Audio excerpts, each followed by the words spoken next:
I know the title said I've got a jar of dirt. It's not literally a jar of dirt. Metaphorically, it is dirt. I'll explain what it is.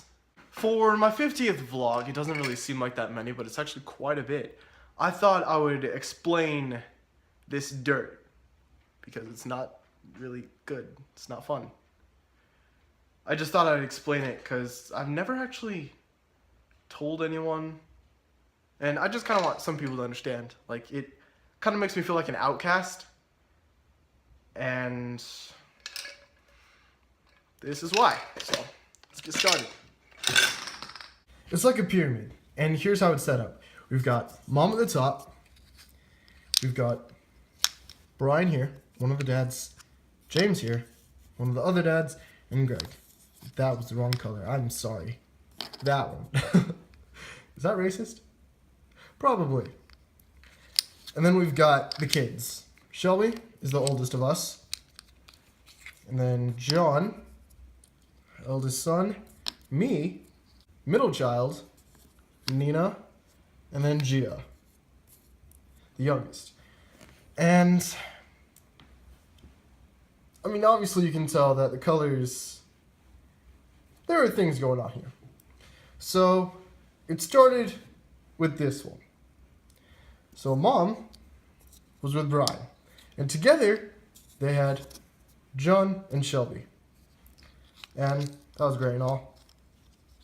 Don't really know what to say about that.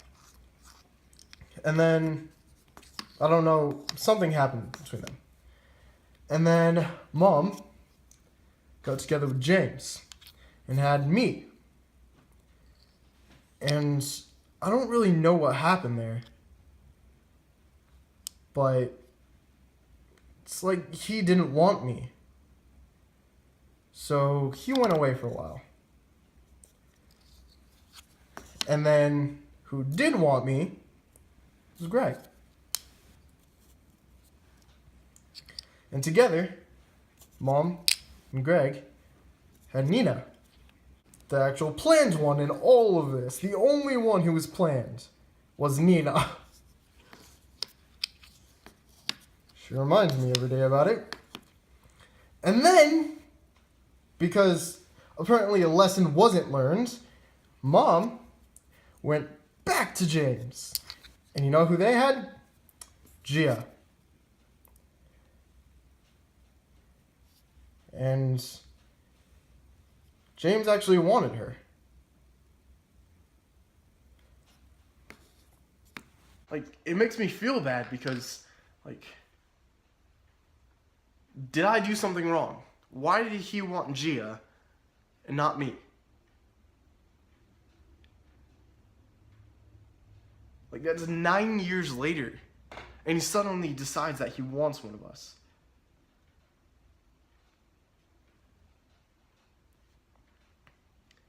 But also, legend has it that somewhere in all of this, the kids, I'm supposed to be one of 9, and only 5 made it. And it doesn't frustrate me, like, where the other 4 belong. What frustrates me is that there was me and there was Gia. Why did he cast me aside and decide to keep Gia? But I mean, that is in the past. And he's been gone forever, so... And Greg is like the best dad ever. A lot of people may say that about their own dad, but I say that. He's like taking care of me. Even though it is kind of frustrating that, like, because he's taking care of me, I've got this whole another family that I look nothing like. I mean, Nina's got blue eyes. So does Greg. And then so does Audrey. Does Dave. Dave has blue eyes. Does Mark? I have no idea. But, like, that entire side of the family has blue eyes. And they all look alike. And then I'm the outcast. Yeah, here's a picture of most of the cousins. Yeah, I stick out the most. It took me forever to figure out all of this. Because when Gia was born, like, I realized something. She looks a lot like me. And we actually started mixing up baby pictures, and we could not really tell the difference. And I was like, why does she look so much like me and no one else looks like me? It took me a long time to figure it out. I remember, actually, this picture, not too long from this picture. It was John, Shelby, me, Nina, and Gia. We were all in a room in the apartment, and we were watching TV, and we all had a stack of VHS movies. We were gonna watch The Little Mermaid, which Nina called My Little Mermaid, because it was her movie. I don't know why she called it that. And like, I felt like I was being watched. So I turned around to the doorway, and my mom is just standing there, staring at the entire scene that's going on. John and Shelby are on my bed. I'm on the edge of the bed with most of the blankets with Gia. Nina's kind of, not really in the corner, she's like right next to us, sort of. And she's just taking in the entire scene. And after a while of her like looking around, she looks at me and she's like, you know Greg's not your real father, right? And I kind of knew that, but like it's still a hurt for her to just out of nowhere when we're all having fun to just say that. Like you can't really say that. But she said a lot of things like that, and then a lot of things that just really, really hurt. Like after Arliss died, I mean it was 16, so I understand why. But a simple note would have been nice. After a couple of months of being locked in my room, not really talking to anyone, I came out of my room and I was like, Mom, I want to get a tattoo. And she was like, why? I was like, it's a tribute. And she was like, a tribute to what? I said, it's a tribute to my friend who died. And she said, you don't need to get a tribute tattoo. I was like, why? I really do though. And then she goes, he's dead. He's not coming back. So he's not gonna see it. You're not getting a tattoo. And that really hurt. I locked myself away even longer because of that than after Arliss's death. And really, a simple no would have been fine. And it's just like so frustrating because of her.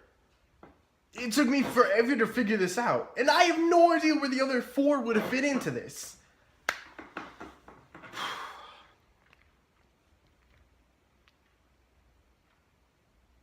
Like, she doesn't learn. It all hurts and stuff. But it's fine. Because when I have kids of my own, I mean, they may not get everything they want, but I'm not going to say something like that. And I'm definitely not going to confuse them with stuff like this. Because this is confusing, it's frustrating, it hurts. And thanks for watching this jar of dirt. I'm King Lucid, signing off.